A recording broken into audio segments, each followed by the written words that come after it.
نبی اکرم صلی اللہ علیہ وسلم اب جو بھی کام شروع کرتے تو اس کام کو شروع کرنے سے پہلے بسم اللہ الرحمن الرحیم پڑھا کرتے تھے۔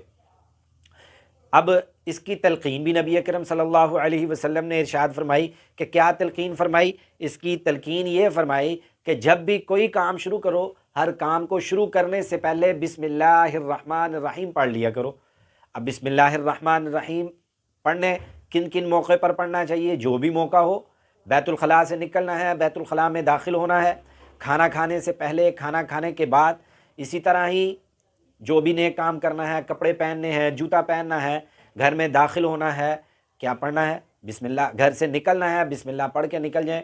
یہاں تک کہ نبی اکرم صلی اللہ علیہ وسلم نے ارشاد فرمایا کہ جب بھی کوئی کام شروع کرو بسم اللہ پڑھ کر کرو، یہاں تک کہ جب تم اپنا چراغ بھی بند کرو، یعنی کہ اپنا چراغ گل کرو تو بھی بسم اللہ پڑھ کر بند کرو۔ اور پھر آگے یہ بھی فرمایا کہ جب بھی کوئی برتن کو ڈھکو تو پھر بھی بسم اللہ الرحمن الرحیم، اگر مشکیزے کا منہ بھی بند کرنا ہے تو بسم اللہ الرحمن الرحیم پڑھ کے، اور کسی چیز کے اوپر کوئی کپڑا دینا ہے تو بھی بسم اللہ الرحمن الرحیم، مطلب گھر کا دروازہ بھی بند کرنا ہے تو بسم اللہ الرحمن الرحیم پڑھ کر دروازہ بند کرو، تاکہ تمہارے گھر کے اندر رحمتیں، برکتیں، ہر قسم کی رحمتیں اور برکتیں نازل ہوں۔ دین تو اتنا آسان ہے، لیکن ہم نے اس دین کو اپنے لیے خود ہی مشکل بنا لیا۔ ہم تو ایسے کام، بڑے بڑے کام کرنے کے لیے تو تیار ہو جاتے ہیں، لیکن احادیث مبارکہ کے اندر جو چھوٹے چھوٹے کام ہمیں بتائے گئے ہیں ہم وہ کام نہیں کریں گے، بالکل قطعاً نہیں کریں گے۔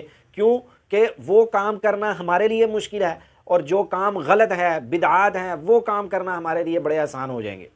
تو نبی اکرم صلی اللہ علیہ وسلم کی حدیث مبارکہ ہے کہ جو بھی کام شروع کرو، اس کام کو شروع کرنے سے پہلے بسم اللہ الرحمن الرحیم پڑھو۔ کوئی بھی چیز ڈھکو تو بسم اللہ الرحمن الرحیم۔ اصل مقصد یہ ہے کہ ہمیں اپنی زندگیوں کو سنت کے مطابق، حضور علیہ الصلاۃ والسلام کی تعلیمات کے مطابق گزارنا نہیں آتا، جس کی وجہ سے ہمیں یہ پریشانیاں لاحق ہو جاتی ہیں، مصیبتیں ہمارے اوپر نازل ہو جاتی ہیں۔ تو پھر ہم ان مصیبتوں کے اندر جب گھر جاتے ہیں تو پھر کیا ہوتا ہے؟ پھر ہم ادھر در در کے دھکے کھاتے ہیں، لیکن اپنے رب کے در پر پھر بھی نہیں ہم آتے۔